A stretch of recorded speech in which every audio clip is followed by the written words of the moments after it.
Hey guys, welcome back to another episode of Two Step Builds. So I'm actually really excited for today's episode. Last episode you saw we went ahead and tore the engine drivetrain out of the truck. I've done a little bit of work since then, but not much. A little bit of kind of prep, some on the firewall. We're going to kind of go over exactly what we got going on. We also got a little surprise over here for you. So I don't know why my camera is like bouncing back and forth. But anyways, go ahead and roll the intro and then we'll go ahead and go over what we're going to do today.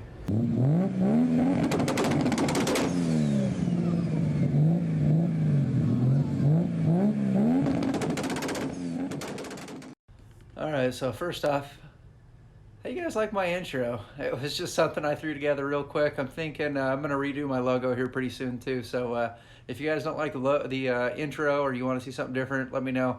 Go ahead and comment down below. As well as if you're new to the channel, go ahead and subscribe and follow along with us as we go ahead and build up this 5051. But we'll go ahead and kind of take a look around what we got going on. So we left you last time. We did go ahead and get the whole drivetrain and everything pulled out of this guy. I've done a little bit of work since then. I pulled the heater box out of there, so heater box is out of the inside. What else did we do in here? Not much. Been trying to clean it up. So one thing I found from the previous owner when they did this conversion, so this is sitting on a 1978 Trail Duster and or Ram Charger if that's what you're into. Frame and lower chassis. So a lot of these conversions are done by leaving the floor pan and some of the firewall. So this firewall up to, I think this point, if my camera will look up, wrong up. I think this is all part of the original Ram Charger here, or Trail Duster. So there we go. Now this thing will follow me around. All right, so he did cut up the inner fenders to make clearance for steering shaft and some different things. But as you can see, my brake lines are sitting on this tiny little piece of chopped up metal here, as well as on this side. I'm not really sure what the point of this was, but he's got like this whole thing cut apart and looking like dog doo-doo.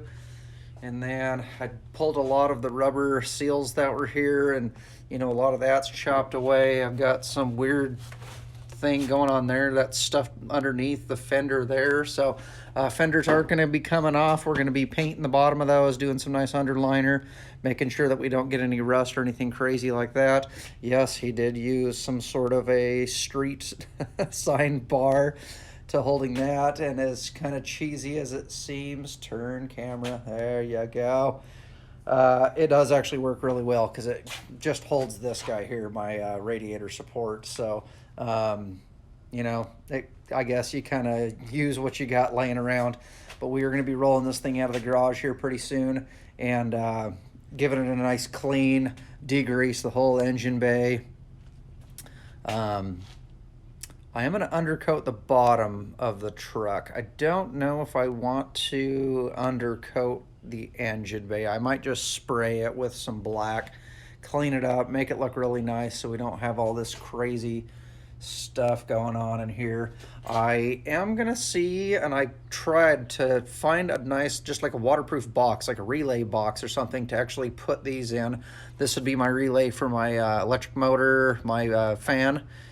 This is just a terminal block here, and then my starter relay is back in here. So I want to find a box just that looks like a relay box to put these in. The problem is the relay boxes have all the pre-made stuff for all the relays to go in, so I don't think that'll even allow me room to do any of this stuff in here. So we're going to kind of see what we can find around.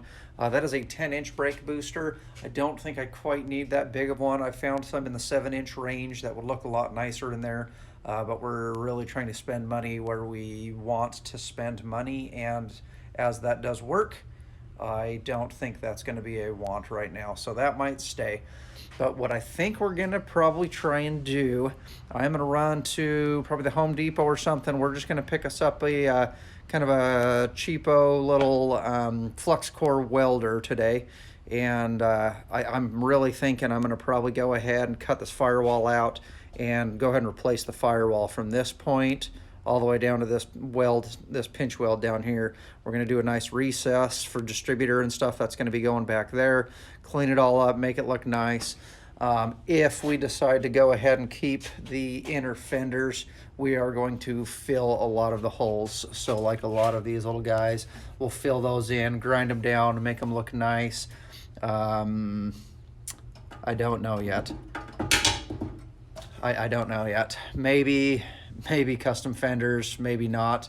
The one thing that I did find that was rather disturbing to me is while I was taking my heater box out of that guy, I was looking at this panel and I was like, what the world is this panel made out of? I kept knocking on it and I, for the life of me, could not figure out what it was made out of. Well, if we go to the inside here and look at it,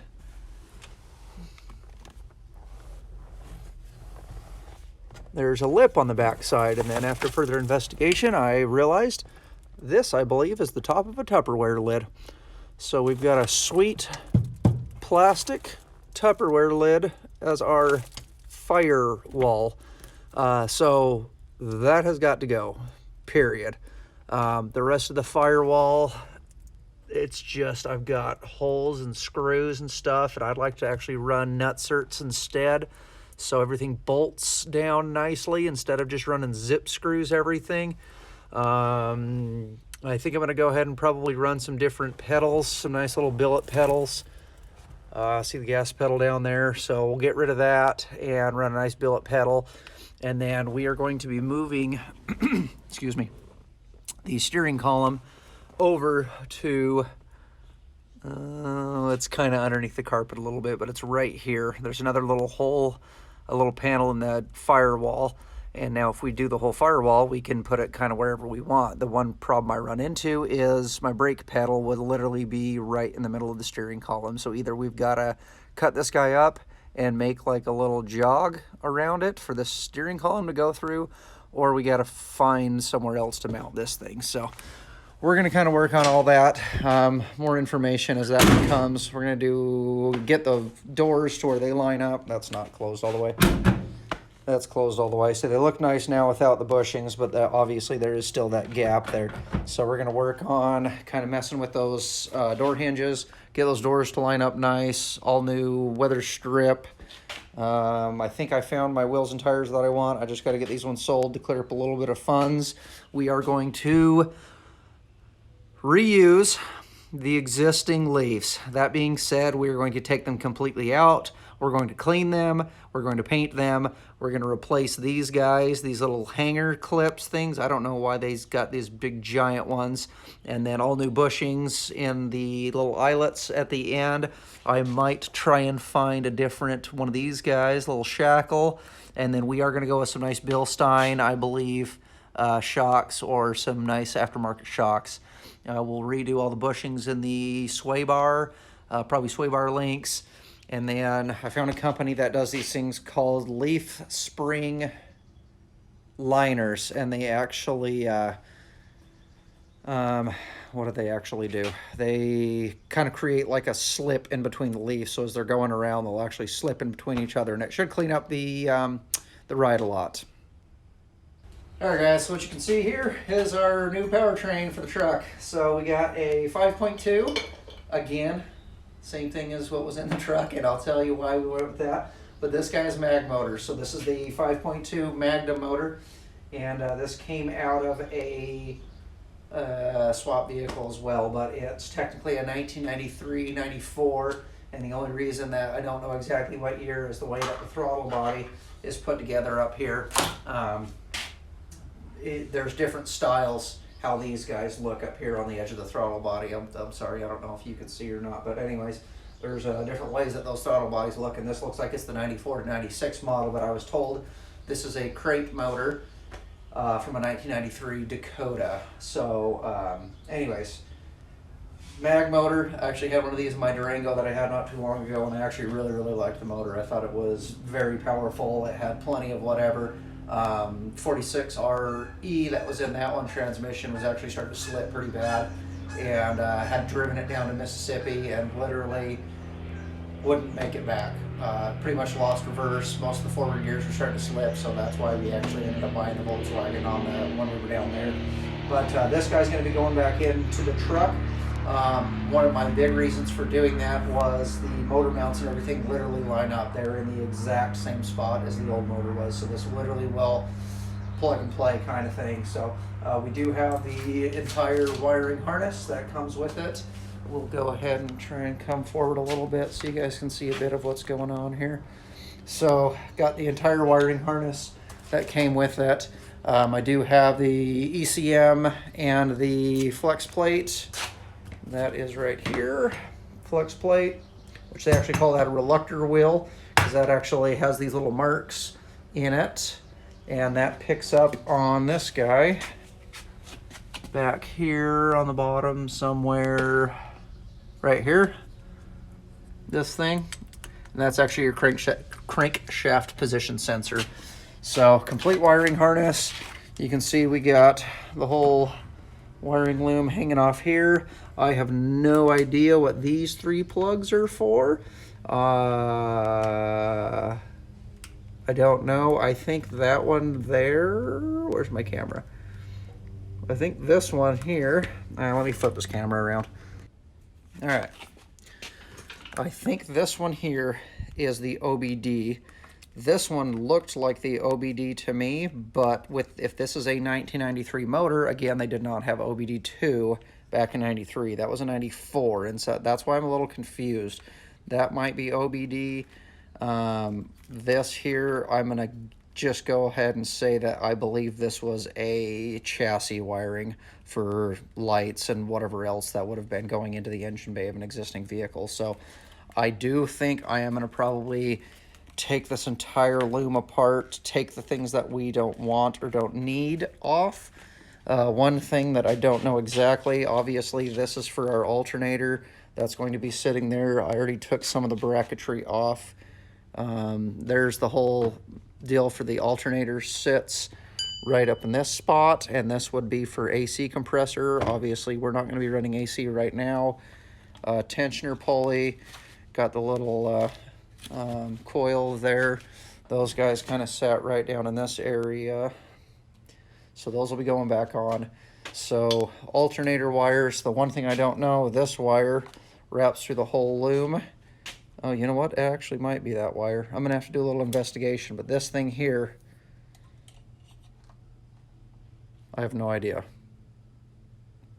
Don't know. I thought maybe ground. Maybe it sat on one of the valve cover plugs back there. I don't I don't really know. I'm gonna have to do a little investigation and find out exactly what's going on.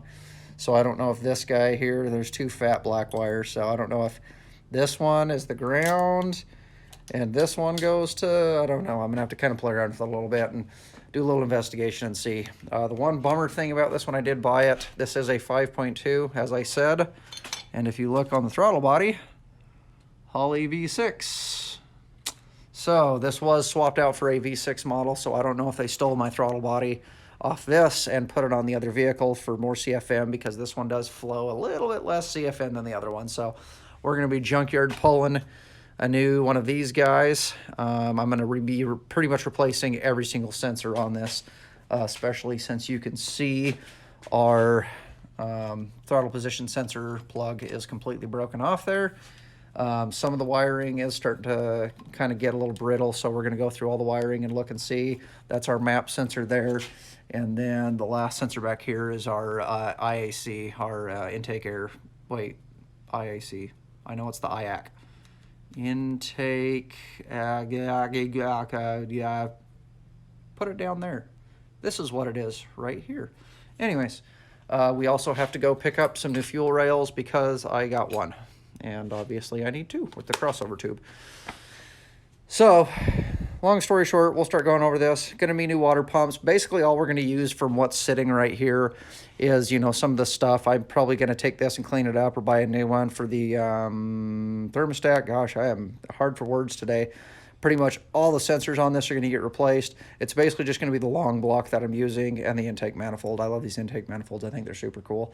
So Anyways, we'll go ahead and set up on a time lapse right now. We're going to start tearing this motor down, get it down to basically just a short block. If I don't have to take the pistons and stuff out, I'm not going to.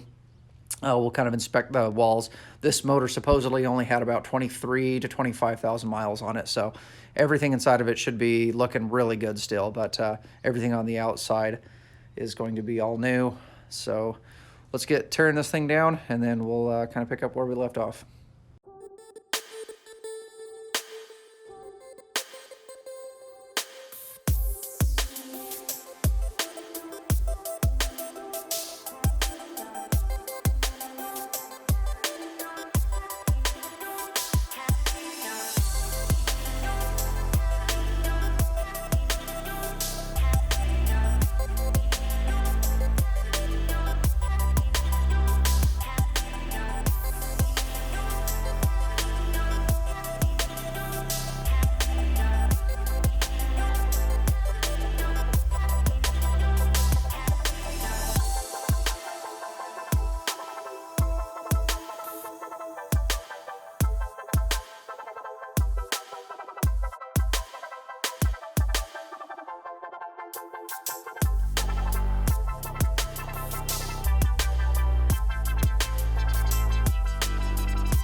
So here we go.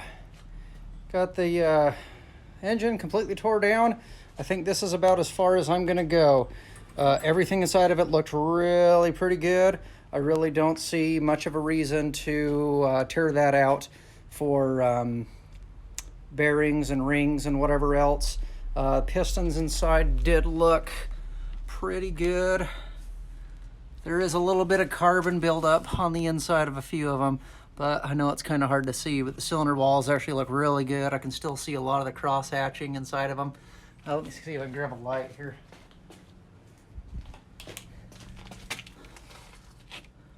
So still see quite a bit of the cross hatching inside there. You know, obviously it's going to need a bit of a cleanup, but I don't see like any damages. I really don't see any reason to re-ring this thing. Again, with it only having 20-something thousand miles on it. It just seems kind of useless to tear it any farther down than this. Crankshaft looks really good. The last thing I saw was I pulled the oil pump off. 90% possibility that that oil pump probably would be fine and I would have no issues with it, but you know what, I've already got it torn down this far, and for, you know, 50, 60, 70 bucks, whatever new oil pump and pickup is, it's just worth the added security for me. So I think freeze plugs all look like they're good. I'm not going to pop those out. Only other thing I really have left to do down inside here, the camshaft. Let's see if I can get down in there. There we go. The camshaft dude right here with the seal around it. I'll go ahead and pop that out, get a new seal for that guy. But all of the freeze plugs look really good as I smash my phone up against the engine. Come on, phone, follow me, there we go. Cam bearings are looking pretty good down inside there. The only one I felt really that had any sort of grit to it at all was this one right here. And I'm not even going to lie and say that that's not just my fingers being all gritty. So I don't feel any reason to have those pressed out and have new cam bearings pressed in there. So all in all, engine looks really pretty good. I'm really excited about it. Now comes the time to go ahead and start ordering up some new parts. As soon as we get the cam, excuse me, goodness gracious. As soon as we get the cam in, we'll start reassembling everything. All of my lifters look really pretty good. They all felt good. I'm gonna just go ahead and soak them in a can of oil before I put them in for probably a day or two. But they are factory rollers, which is really, really cool. I was excited to see that the factory rollers are in there. They say if your lifters have less than 50,000 miles or even, you know, more than that, that they should be absolutely fine. And I didn't feel a single one of the push rods having any play in the rocker arms when I was when they were on there. You know, I was kind of playing with them a little bit to see if any of them kind of felt like maybe these are the these are the hydraulic guys. So they got the little hydraulic oil in them, the little I assume it's a spring probably down inside those, but to be very honest, I don't really know. I don't know what holds that down, if it's just strictly hydraulic pressure or not, but they all felt really good. Upgraded set from Hughes of these guys is about $240 for the set. I may or may not do that. I don't know that I really see a whole lot of sense in upgrading those when that's honest to God not going to do me anything. And yes, we are kind of building this for some performance, but you know, nothing crazy, you know, 600, 700, 800 horsepower or whatever. I think all in all, these are the cast aluminum head or cast iron heads, very, very heavy, but the kit's going to come with some new springs, so we will be dropping those out. While we're in there, we're going to go ahead and replace the valve seats that are down inside there, just to make sure we don't have any oil or anything leaking past that. And then it comes with the new springs, the caps, and the retainers, and we'll go ahead and reuse all the stock valves. Check all the seats and everything out while they're out, but I don't see any reason why these are going to have any issues. They felt really good. I'll grab a nice straight piece of metal or something to check them, and then I'll probably just, you know, take some Scotch-Brite or something just to clean the surface a little bit, but you really don't want to mess with those surfaces too much. We do gotta, well, underneath there we will have to clean, obviously, the surface where all that head gasket stuff was, so we'll make sure everything is nice and clean. Heads will be good. I'd love to do a nice set of aluminum heads, but they're, you know, $2,000, and again, not looking for anything super crazy right now. So I think we're probably going to be looking maybe in the 300 or 350 horsepower range. So nothing wild, but I think for my little truck here, I think that's going to be an absolute kick in the seat of the pants. I think it's going to be super fun once it all gets done. I was kind of looking over this harness, and I know this is for the, so that plugs into the distributor. Before I thought that was distributor, like basically the power and everything for that, but there is basically no power to a distributor. That's all fed through the plugs and everything. That is for the cam angle sensor is what that does, and that sits inside the distributor underneath the cap and everything. So that's the cam angle sensor. I'm going to go off on a wild limb and say that's my tack signal there, so I will double verify that that is my tack signal, and then I'm going to guess that this is probably an O2 sensor. I will be running at least an oxygen sensor for the computer. We're going to probably go with the factory Dodge Dakota, yes, Y pipe, so it'll come down on this side, this one will cross over, and then it meets up in a Y pipe, and then the O2 sensor's there, and then we'll go with custom from that point on. Hopefully we're going to go with at least 2.5 inch. I don't think I want to go back to a 3. It was a bit too much for this thing. So then from there we'll probably pass it back through there once this cross member gets on. But again, that Alpha 518 transmission is about 5 inches longer, so I don't think I'm going to be able to reuse this stock cross member anymore. It is bolted up here. I think there's either 3 or 4 bolts up top. That's basically holding these 2 little down pieces on, so we may or may not be able to just kind of scoot that back and reuse it, or we'll just delete the whole thing. We'll get a nice universal kit that'll hold something with the little bar that comes down to the 2 points for the transfer case to bolt that into, or the transmission. I don't actually know on that 518 and the NP2041 if that bolts into the bottom of the transfer case or the transmission, but then that, and then it's just got the 2 brackets on the side. You can cut it to fit, and then we'll go ahead and weld it up. Actually show you a couple things that I just picked up.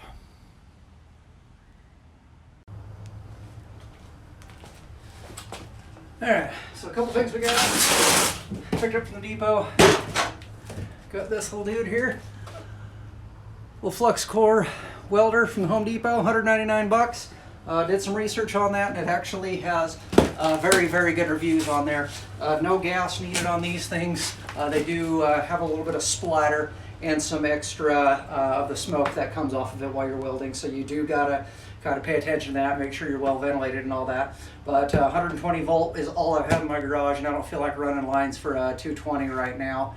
Maybe down the line, cool, but this got amazing reviews. And for what we're going to be doing with the Firewall 14 gauge, this will says it welds all the way up to 1/4 inch. I forget where it says on here. Anyways, oh, right there. 18 gauge to 5/16 or 1/4 inch. So I don't think we'll ever be welding anything that heavy, but you know, maybe 3/16, maybe some stuff. I'm thinking about maybe possibly building a custom bumper for this thing. So we got those. We got a little Bosch angle grinder, because there's going to be a lot of grinding involved here in the next little while.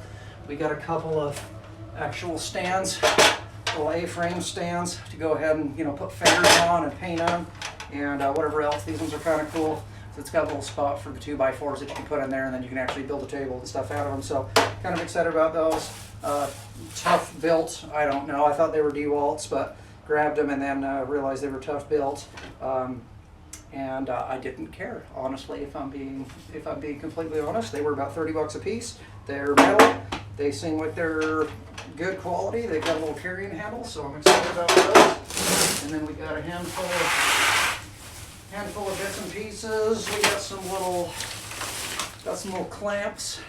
Whole bag of little clamps. We got cutting discs. We got grinding discs. We got some little angle magnets for welding, and then the wire for the feeder, so for the welder. So I already have a welder. I have one now.